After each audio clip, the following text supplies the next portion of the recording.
Hello students, welcome back to my channel 26। আজ আমাদের আলোচনার টপিক ক্লাস 11th সেমিস্টার 2 এর অন্তর্গত তাপগতিবিদ্যা থেকে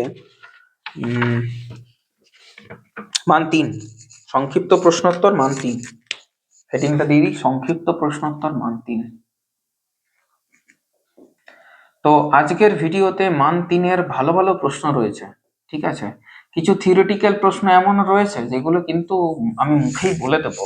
এবার কিন্তু সেইগুলো এক কথায় তোমরা অমনি করে নিও না, তোমরা একটু লিখবে বিষয়টা, না হলে কিন্তু জিনিসটা অধরায় থেকে যাবে। প্রথম প্রশ্নটাই তার সবচেয়ে বড় প্রমাণ, ঠিক আছে।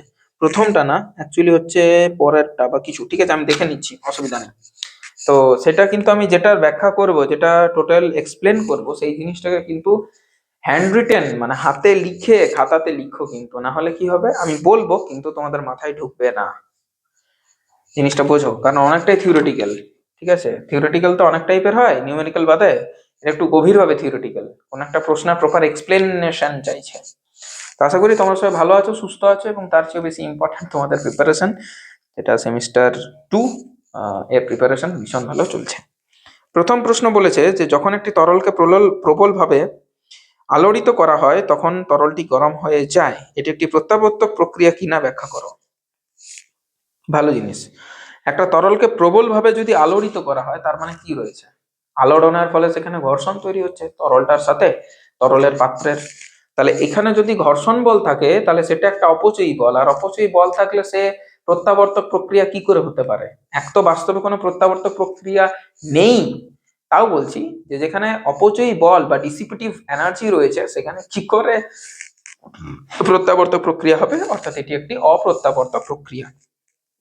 অর্থাৎ যদি আমি আলোড়ন করলাম, তারপরে কি হলো, তরলটা একটু গরম হলো, বোতলকে ঝাঁকানো হলো, বোতলটা একটু গরম হয় জলটা, তারপর যদি রেখে দিই, কিছু না করি, তাহলে ও নিজে নিজে ঠান্ডা হবে ঠিকই, কিন্তু ঘোরাটা ফেরত হবে কি, ঘর্ষণের ফলে যে পরিমাণ আমার এনার্জিটা লস হলো, আমি যে পরিমাণ কাজটা করলাম সেই কাজটাকে আমি ফেরত পাবো, ফেরত কিন্তু পাওয়া যাবে না। 1 কাপ চায়ে গরম দুধ দিয়ে চামচের সাহায্যে মেশানো হলো, এটি কি প্রত্যাবর্তক প্রক্রিয়া? এটাও প্রত্যাবর্তক প্রক্রিয়া না, ওই যে মেশানো হলো, তাহলে এখানে ঘর্ষণের ফলে তুমি কিন্তু তাকে উত্তপ্ত করলে, ঠিক আছে। গরম দুধ দিয়ে মেশালে, তাহলে কি হলো, গরম দুধটা তুমি মিশিয়ে দিলে, এবার কিছু না করলেও কি নিজের থেকে না মেশানো হবে?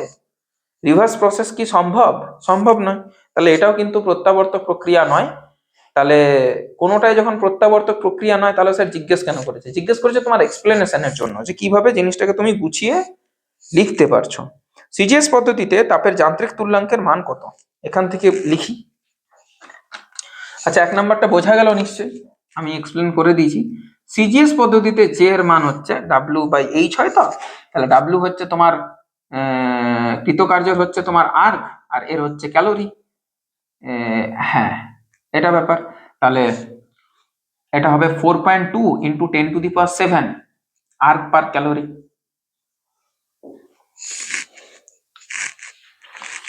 নেক্সট কি বলেছে, নির্দিষ্ট পরিমাণ আদর্শ গ্যাসের অন্তঃশক্তি কিসের উপর নির্ভর করে? টেম্পারেচারের উপরে নির্ভর করে ভাই, কেবলমাত্র উষ্ণতার উপরে নির্ভর করে, অভ্যন্তরীণ শক্তিটা আর কারোর উপরে করে না। গ্যাসের প্রসারণের ক্ষেত্রে গ্যাসের দ্বারা কৃতকার্য ধনাত্মক না ঋণাত্মক? গ্যাস প্রসারিত হয়েছে, তাহলে সেই ক্ষেত্রে গ্যাসের দ্বারা কৃতকার্য ধনাত্মক হয়, প্রসারণ ঘটেছে না, ডেল্টা ভিটা পজিটিভ, মানে পজিটিভ বলছি, >0, নেগেটিভ নয়, পজিটিভ। তাহলে সেই ক্ষেত্রে আমরা কি বলতে পারি না, সেটা হচ্ছে ধনাত্মক কৃতকার্য, আর যদি আমি কাজ করতাম সেক্ষেত্রে হতো ঋণাত্মক কৃতকার্য। ওকে, ডান, ঠিক আছে। নেক্সট কি বলেছে, নির্দিষ্ট পরিমাণ গ্যাসের আয়তন ধীরে ধীরে অর্ধেক করা হলো, যেটাই স্লো প্রসেস সেটাই কিন্তু আইসোথার্মাল প্রসেস, যেটাই স্লো প্রসেস সেটাই হচ্ছে আইসোথার্মাল প্রসেস বা সমষ্ণ প্রক্রিয়া। এবার কি করে হলো, অর্ধেক করা হলো। প্রক্রিয়াটি দ্রুত সম্পন্ন হলে কৃতকার্য বেশি না কম হতো? আচ্ছা আচ্ছা, কি করছি আমরা এখানে, ধীরে ধীরে অর্ধেক করা হলো মানে হচ্ছে সংকোচন করছি, কম্প্রেস করছি। সংকোচন একটা জিনিস মনে রাখবে, রুদ্ধতাপে সর্বদা কিন্তু বেশি কাজ করা হয়, ঠিক আছে। প্রসারণে কিন্তু তোমার সমষ্ণ প্রক্রিয়ায় কৃতকার্যটা বেশি, সংকোচনে কিন্তু রুদ্ধতাপীয় প্রক্রিয়ায় কৃতকার্যটা বেশি। তো যদি আমি বলছি এটাকে যদি ফার্স্ট করি, আমি ফার্স্ট প্রসেস মানেই তো রুদ্ধতাপ, অ্যাডিয়াবেটিক, তাহলে আমাকে বেশি কাজ করতে হতো, অ্যাডিয়াবেটিক প্রসেস বেশি কাজ করতে হতো যদি আয়তনটাকে আমাকে অর্ধেক করতে হয়, V থেকে V/2 করতে হয়। 4 নম্বর, একটি হিমায়কের কার্যনীতি তাপগতিবিদ্যার দ্বিতীয় সূত্র মেনে চলে কি, ব্যাখ্যা করো। হ্যাঁ, হিমায়কের যে কার্যনীতি সেটা তাপগতিবিদ্যার দ্বিতীয় সূত্র মেনে চলে। দ্বিতীয় সূত্র থেকেই তো তার কনসিকোয়েন্স হিসাবে এই জিনিসটা এসছে, তাহলে মেনে চলে। কিছু পরিমাণ কাজ, হ্যাঁ এইটাই আমি বলছিলাম, কিছু পরিমাণ কার্যকে সম্পূর্ণভাবে তাপে রূপান্তরিত করা গেলেও কিছু পরিমাণ তাপকে সম্পূর্ণভাবে কোনোদিনই কার্যে রূপান্তরিত করা যায় না। বিদ্যায় এই ঘটনার ব্যাখ্যা কি? Very good. যদি আমি কাজ করি তাহলে সেখান থেকে হিট 100% পেলেও হিট থেকে কিন্তু 100% কাজ কোনোদিন পাবো না। কেন পাবো না? কারণ হিট যখনই আমি যদি হিট থেকে আমি কাজ করি না, তাহলে কিছু পরিমাণ হিটকেই আমাকে পরিবেশে বা সিঙ্ক বলে যেটাকে, বা আমি যেটাকে বলবো উৎস আর আধার। আধার মানে তো তাপ উৎস, আর একটা হচ্ছে তোমার তাপ গ্রাহক যে গ্রহণ করছে। হ্যাঁ, তাপ উৎস থেকে হিট নেওয়ার ফলে কিছু পরিমাণ তাপ আমাকে তাপ পরিবেশে ছাড়তেই হবে। পরিবেশে যদি আমি তাপটা না ছাড়ি তাহলে কিন্তু কৃতকার্যটা সম্পন্ন হবে না। আমার কথাটা ক্লিয়ার হলো? আমি তো কোথাও থেকে একটা তাপ নিলাম, হিট তো নিলাম, যাকে বলা হয় হিট রিজার্ভার।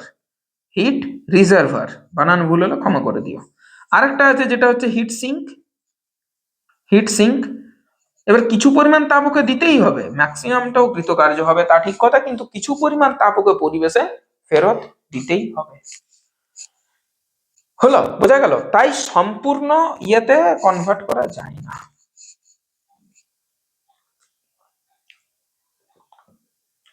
কিছু পরিমাণ পরিবেশে কিন্তু ফেরত দিয়েই দেবে, আর কি ম্যাক্সিমামটা কাজ দেবে। এবার এটা আরেকটা ব্যাখ্যা রয়েছে, যেমন যদি আমি বলি যে হিট আর কৃতকার্য হলো, মানে তাপ আর শক্তি, তাপ আর শক্তির একটা ভালো ব্যাপার রয়েছে। দুটোই শক্তির রূপ, তো এটাও শক্তির রূপ, এটাও একটা শক্তির রূপ। তো এ হচ্ছে কিন্তু ওই তোমার হলো এ কিন্তু ওই বিশৃঙ্খল বিশৃঙ্খল তাপের রূপ, সরি শক্তির রূপ, আর এ কিন্তু শৃঙ্খল তাপের রূপ। শৃঙ্খল তাপের রূপ। তাহলে শৃঙ্খল বাচ্চাকে বিশৃঙ্খল করা যায়, কিন্তু বিশৃঙ্খল বাচ্চাকে শৃঙ্খলে করা চাপ। এটা কিন্তু শক্তির একটা ধারণা থেকে আমি তোমাদের বললাম যে এ হচ্ছে বিশৃঙ্খল শক্তির রূপ, এটা হচ্ছে শৃঙ্খল শক্তির রূপ। যেমন বিশৃঙ্খল যদি শৃঙ্খল হয়ে যায় তাতে র্যান্ডমনেস বা বিশৃঙ্খলতা, র্যান্ডমনেস, বা যেটাকে আমরা কি বলছি এনট্রপি, ভাই এস দ্বারা চিহ্নিত করছি, সেটা কি হবে, কমে যাবে। আর এনট্রপি কোনোদিন পরিবেশের কমে? এনট্রপি সর্বদা বাড়ে। তাহলে হয় বাড়ে, না হয় জিরো হয়। শৃঙ্খলটা বিশৃঙ্খল হলে কিন্তু র্যান্ডমনেস বা এনট্রপি কি হয়, বৃদ্ধি পেতে থাকে। তাহলে তাপগতিবিদ্যার দ্বিতীয় সূত্রটাকে ভায়োলেট করছে না। যদি উল্টোটা ঘটতো তাহলে ভায়োলেট করে দিত। তাহলে এইসব কারণগুলো খুব ভালো রকম ভাবে এটাকে এক্সপ্লেন করা যেতে পারে, কোনো প্রবলেম নেই। 6 নম্বর প্রশ্ন কি বলেছে, ইঞ্জিন চক্র আর হিমায়ক চক্র পরস্পরের বিপরীত, সমান কিন্তু বিপরীত হলেও একে অপরকে সাবস্টিটিউট করা যেতে পারে, অর্থাৎ ইঞ্জিন দিয়ে কোনো বস্তুকে ঠান্ডা করা যেতে পারে, পারে না। প্রথম কথা হচ্ছে এদের যে ওয়ার্কিং প্রিন্সিপাল, যে কার্যনীতির উপরে এরা কাজ করছে, সেই কার্যনীতিগুলোই তো উল্টো, নিজেরাই তো প্রথমে বলছে। তাহলে উল্টো হলে কাউকে কারু দিয়ে সাবস্টিটিউট কি করে করা যায়? করা তো যাবে না। একজন ছেলে খুব ভালো আঁকে, একজন ছেলে খুব ভালো দৌড়ে, আঁকাকে দৌড়া দিয়ে, দৌড়াকে আঁকা দিয়ে সাবস্টিটিউট কোনোদিনই করা যাবে না একটাকে আরেকটা দিয়ে। প্রথম কথা, এটা তো বোঝাই গেল, ওয়ার্কিং প্রিন্সিপালটা আলাদা। তারপরে হচ্ছে তাদের যে কি বলবো স্ট্রাকচার, তাদের ইঞ্জিনটা যেভাবে স্ট্রাকচার করা হয়েছে তার মধ্যেও কিছু না মানে ভালো রকম পার্থক্য দেখতে পাওয়া যায়। যেমন হিট ইঞ্জিনের স্ট্রাকচার যদি আমি বলি, হিট ইঞ্জিন তাপ নেয়, তারপরে তাপটা ছেড়ে দেয় আর কিছু পরিমাণ কৃতকার্য করে। সেখানে রেফ্রিজারেটর বা হিমায়কের ক্ষেত্রে, ফ্রিজারের ক্ষেত্রে আমরা যেটা দেখতে পারি যে ও গরম বস্তু থেকেই তাপ, সরি, ও ঠান্ডা বস্তু থেকে তাপ নেয়, ওর ওপরে কিছু কাজ করতে হয়, এবং ও কি করবে, ওর উপরে কিছু পরিমাণ কাজ করতে হয়, আর কিছু পরিমাণ তাপও ফেরত দিয়ে দেয়।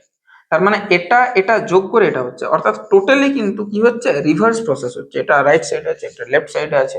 দেখো তুমি অ্যারোগুলো দেখো, অ্যারোগুলো কিন্তু সম্পূর্ণ উল্টো রয়েছে। তাহলে বোঝাই যাচ্ছে যে হিট ইঞ্জিন আর রেফ্রিজারেটর দুটো ওয়ার্কিং প্রিন্সিপাল, ডায়াগ্রাম, তারপর তোমার স্ট্রাকচার, এই প্রত্যেকটা জিনিসই কিন্তু আলাদা।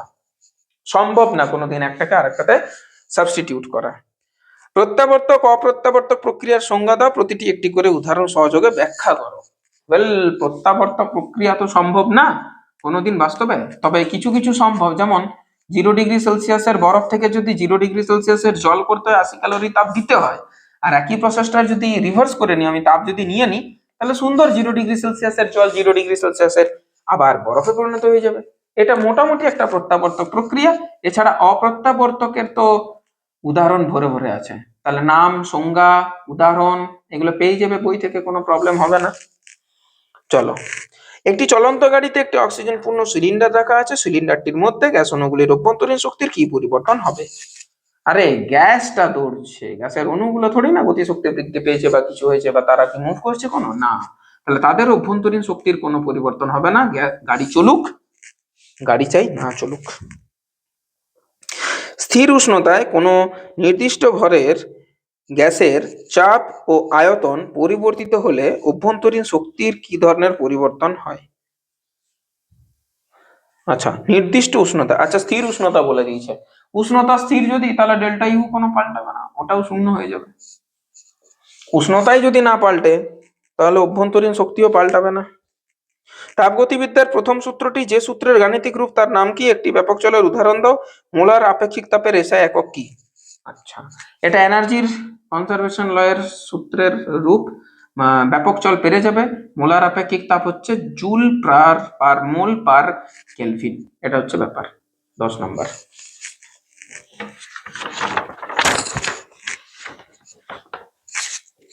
চার্জ আজকে মারাত্মক আছে, কোনো প্রবলেম নেই, ঠিকঠাক আছে। এরপরে কি বলেছে? 4.2 × 10⁷ আর পরিমাণ কার্য, সম্পূর্ণ কার্যের মধ্যে কত তাপ উৎপন্ন হবে, কত তাপ উৎপন্ন হবে, তাপ জানতে চাইছে। তাহলে কিউ ইকুয়াল টু, কিউ না, এইচ দিয়ে, হিট দিয়ে চিহ্নিত করছি, এইচ ইকুয়াল টু W/J। তাহলে 4.2 × 10⁷ আর, জে এর মান যদি আমি ইয়েতে বলি, তাহলে হয় 4.2 × 10⁷ আর্ক পার ক্যালোরি, তার মানে 1 ক্যালোরি তাপ উৎপন্ন হবে। প্রত্যাবর্তক অপ্রত্যাবর্তক প্রক্রিয়ার মধ্যে কোনটিতে অপচয়ী বল থাকে না? প্রত্যাবর্তক পদ্ধতিতে অপচয়ী বল থাকে না, অপচয়ী বল থাকে না। 11 নম্বর। গ্যাসের সংকোচনের ক্ষেত্রে গ্যাস দ্বারা কৃতকার্য ধনাত্মক না ঋণাত্মক? সংকোচন মানে আমি কাজ করেছি, সেক্ষেত্রে নেগেটিভ ওয়ার্ক ডান হবে এবং সংকোচন ঘটেছে। আদর্শ তাপ ইঞ্জিনের কর্মদক্ষতা কত? 100% বা 1। লোহার উপর মরিচা পড়া, এটি একটি প্রত্যাবর্তক ক্রিয়া কিনা? ওই একই জিনিস, কোনোটাই তো প্রত্যাবর্তক নয়, মোটামুটি এটাও অপ্রত্যাবর্তক। 100% প্রত্যাবর্তক তো কোনোটাই নয়। আচ্ছা, একটি লোহার একই ভরের একটি লোহার একটি তামার বলের একই উচ্চতা থেকে ফেলা হলো, কোন বলটির উষ্ণতা বেশি বৃদ্ধি পাবে? তাহলে উষ্ণতা বৃদ্ধি পাবে না হ্রাস পাবে, সেটা নির্ভর করছে Q/ms এর উপরে, ঠিক আছে। তাহলে ওপর থেকে নিচে নামলে কি পরিমাণ হিটের পার্থক্য হবে? না mgh ডিভাইডেড বাই হচ্ছে ms, mm কেটে গেল, g কনস্ট্যান্ট, হাইট একই উচ্চতা থেকে ফেলা হয়েছে, কিন্তু s আপেক্ষিক তাপের পার্থক্য চলে আসবে, একটা লোহা একটা তামা, তাই বলা যাবে না কার বাড়বে। 1 মোল আদর্শ গ্যাসের ক্ষেত্রে সিপি মাইনাস সিবি সমান হচ্ছে আর। একটি আদর্শ গ্যাসের স্থির আয়তনে 10 ক্যালোরি তাপ বর্জন করলে কৃতকার্য কত? 0, যেহেতু হচ্ছে ভলিউমটা কনস্ট্যান্ট রয়েছে, স্থির আয়তনে কোনো কৃতকার্য করা যায় না। 13 নাম্বার। একটি আদর্শ গ্যাসের ক্ষেত্রে এটা প্রমাণ করতে বলেছে, করে দেবে। এসটিপিতে 1 গ্রাম হিলিয়াম গ্যাসের দুটি আপেক্ষিক তাপের পার্থক্য নির্ণয় করো। আচ্ছা, মোলার আপেক্ষিক তাপ বলেনি কিন্তু, হ্যাঁ, তো পাকামি মেরো না বেশি, R/m করে দেবে, গল্প শেষ। 13 এ এটা পেরে যাবে, 13 বি যদিও এ লেখা আছে, সেটাতে করতে হবে R/m। আরটা হচ্ছে 8, এমটা হচ্ছে 4, মানে 2 calorie per mole per degree Celsius হয়ে গেল। কেলভিনে বলেছে, আচ্ছা জুলে আছে, very good, no problem, joule per mole per kelvin. Next 14 number. তাপগতিবিদ্যার নিবিড় ব্যাপক চলরাশি কাকে বলে? পেরে যাবে, উদাহরণ পেরে যাবে। আর বিতে বলেছে কৃতকার্য নির্ণয় করো, এরিয়াটা বের করে নাও, গল্প শেষ। হাফ ইন্টু ভূমি, ভূমি মানে হচ্ছে বি থেকে সি, সেটা হচ্ছে 4, তাহলে হাফ ইন্টু 4 ইন্টু উচ্চতা, উচ্চতা হচ্ছে 15 থেকে 5 মানে 10, 2 2 4 মানে হচ্ছে 20, আর এখানে newton per metre square into metre cube মানে newton into metre, which is joule. খতম। बात समझ में आया क्या? বলো, বোঝা গেল কি গেল না, মাথায় ঢুকলো কি ঢুকলো না? তাপগতিবিদ্যা এখানে আমাদের সমাপ্ত হলো। আমরা এর পরের ভিডিওতে গ্যাসের গতীয় তত্ত্ব নিয়ে আলোচনা করব, যেখানেও মান 3 মান 2 দুটোই আছে। 23টা প্রশ্ন, তারপরে 15টা প্রশ্ন, ভালো ভালো প্রশ্ন রয়েছে, আই হোপ সো। আর ওইদিকে তাহলে আমাদের ইউনিট 10টা পুরোপুরি বাকি থাকবে, সেটাও পরপর আসতে থাকবে ভিডিও। আশা করি বুঝতে পারা গেছে। বুঝতে পারা গেলে বন্ধু বান্ধবীদের মধ্যে একটু শেয়ার করে দিও, বুঝতে পারা না গেলে কমেন্ট করবে, আমি উত্তর দিয়ে দেবো। দেখা হবে নেক্সট টপিক, গ্যাসের গতীয় তত্ত্ব নিয়ে। টিল দেন পড়াশোনা করতে থাকো, ভালো থাকো, সুস্থ থাকো, টেক কেয়ার, বাই।